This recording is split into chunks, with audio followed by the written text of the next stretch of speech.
Magandang buhay mga kachaupan. It's me again, Bernard de Sola Galleto, and welcome to my vlog.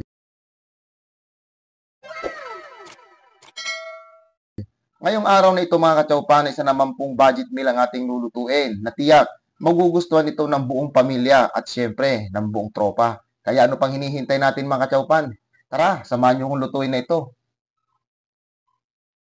Katulad ng nakikita nyo sa screen mga kachaupan, yan po ang ating mga pangunahing sangkap na gagamitin sa pagluluto.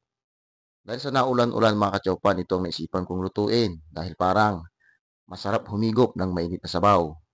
Oo mga kachaupan, sinigang na manok ang ating lulutuin sa araw na ito. Kaya pinainit ko na kaagad mga kachaupan ang ating mahiwagang calandius oil at ang ating kawali. Sabay lagay na ng mantika. Pinainit ko na yung mga kachaupan. Sabay gisa na ng pangunahing sangkap, ang luya. Siyempre susunod natin ang sibuyas. Hindi mawawala ang bawang. Hahaluin lang natin yan mga kachaupan hanggang sa ito ay maging golden brown. Saka natin igigisang maigi ang kamatis. Gigisahin lang natin maigi ito mga kachaupan. Saka natin ilalagay ang karne ng manok. Siyempre, dinagdagan ko na yung pampalasa katulad ng paminta. MSG, bitchin, nasa sa inyan mga kachaupan kung sino maglagay. Hindi mawawala ang asin, siyempre. At hahaluin lang natin yan mga kachaupan. At pagkatapos, ay atin niyang tatakpan mga kachaupan hanggang sa magisa ang ating manok. Makalipas ng ilang minuto mga kachaupan, yan ako naging itsura.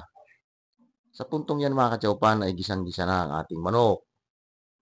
Kaya nilagyan ko na po ito mga kachaupan ng sabaw. Ang gamit ko rito mga kachaupan ay ang hugas bigas. Mainam po yan mga kachaupan, lalo na sa mga sinigang. Panlagay ang hugas bigas.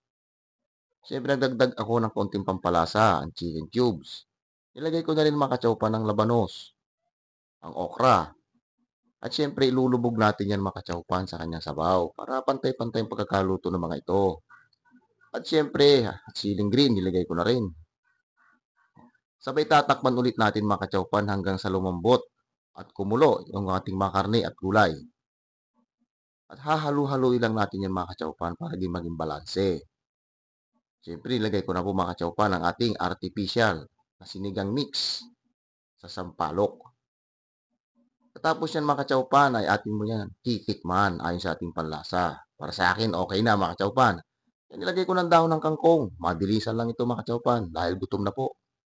Nilubog na yan mga kachaupan sa kanyang sabaw.